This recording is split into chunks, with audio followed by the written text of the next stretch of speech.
Malchik, the silent guardian of the Moscow metro. Moscow, a city of harsh winters, wide boulevards, and deep underground tunnels.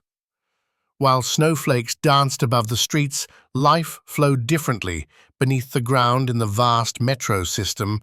People hurried down the steps, and the metallic rumble of trains echoed through the tunnels. And one day, among this endless crowd, appeared a passenger who belonged to no one, a black and white stray dog. At first, the commuters were wary. Some rushed past, others glanced nervously over their shoulders. But the dog did nothing. He simply sat quietly in a corner, as if he had come only to watch. One of the metro workers, Ivan, leaned on his broom and studied the animal. "So you found your home here too, eh, my friend?" he murmured. The dog wagged his tail ever so slightly. Ivan felt a sudden warmth in his chest. The next day, he came with a small piece of bread in his pocket. The dog accepted it calmly, chewing slowly, with dignity. Within a few days, everyone grew used to this new companion. The workers gave him a name, Malchik, meaning boy. For in the heart of this massive metro, he seemed like nothing more than an innocent child. Soon Malchik became more than just a stray. Workers smiled at the sight of him. Children cried out with joy, "Look, Mom, Malchik is here." Old women bent down to pat his head and slip biscuits from their handbags. He touched the lives of all who passed him. But Malchik was not there just to be loved. At night, when drunken passengers staggered dangerously close to the tracks, he would trot over, nudging them back to safety. If a stranger's movements seemed troubling, he would sit nearby, watching intently, silent but present. And so the people realized something. Without Malchik, the metro felt incomplete. A hero of the heart. Months passed. Moscow's winter gave way to spring, but Malchik's place never changed. The metro was his home now, and he had woven himself into the stories of countless lives. One morning, a small boy of 7 descended the steps with his mother. His father had died only months before. The boy was quiet, withdrawn, his eyes heavy with grief. Malchik saw them. Slowly, he walked forward and lay down beside the child. The boy froze, clinging to his mother's coat. But the dog did nothing. He simply rested his head on the boy's knee. The boy's eyes widened. A whisper slipped from his lips. "Mom, he's protecting me."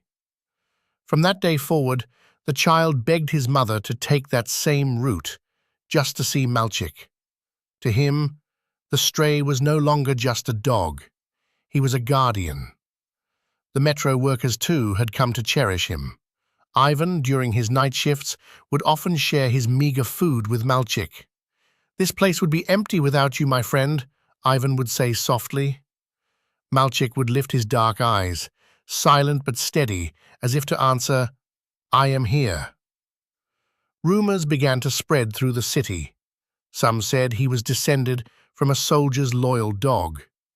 Others claimed he was the very spirit of the metro itself, guarding the tunnels beneath Moscow.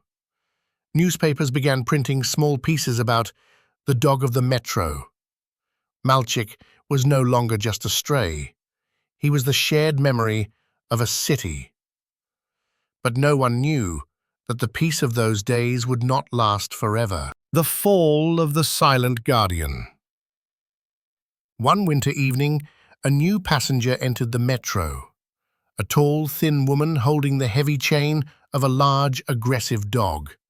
Her face was hard, her eyes burning with anger. The animal at her side snarled, baring its teeth, lunging at the chain. The passengers drew back in fear. And then Malchik appeared. He stepped forward slowly, but this time his tail did not wag. His eyes were locked firmly on the stranger's dog. The entire station seemed to hold its breath. The woman barked harshly. "Get out of my way, filthy stray!" But Malchik did not move. He stood tall, calm, a silent wall between danger and the people he had always protected. The other dog lunged, teeth flashing, and Malchik took a step forward to meet him. The tension crackled like lightning.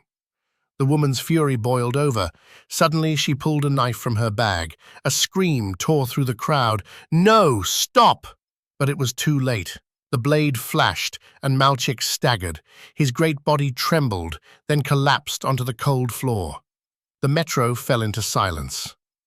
Ivan came running. He knelt, lifting Malchik's head into his arms, tears streaming down his face. "Hold on, my friend. You were our guardian." A young girl whispered through trembling lips. "He protected all of us." Malchik opened his eyes one last time. In them there was no fear, no anger, only loyalty. And then they slowly closed. The great Moscow metro had never known such silence. Even the trains seemed to hush. News of Malchik's death spread quickly across the city. For days, flowers and food piled up in the corner where he once lay. Children left drawings, small notes appeared. "Thank you for protecting us. You can rest now, loyal friend." Months later, a bronze statue was raised at the entrance of the station. His head tilted gently to one side, his eyes captured in that same steady gaze. On the plaque beneath it were carved the words, "To Malchik, the silent hero of loyalty." And so, each morning, Muscovites touched the statue's head before boarding their trains.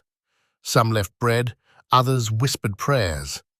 Malchik was gone, but in the rumble of the trains, in the stillness of the tunnels, people swore they could still hear his footsteps. In the dark corridors of the Moscow metro, a silent guardian still kept watch.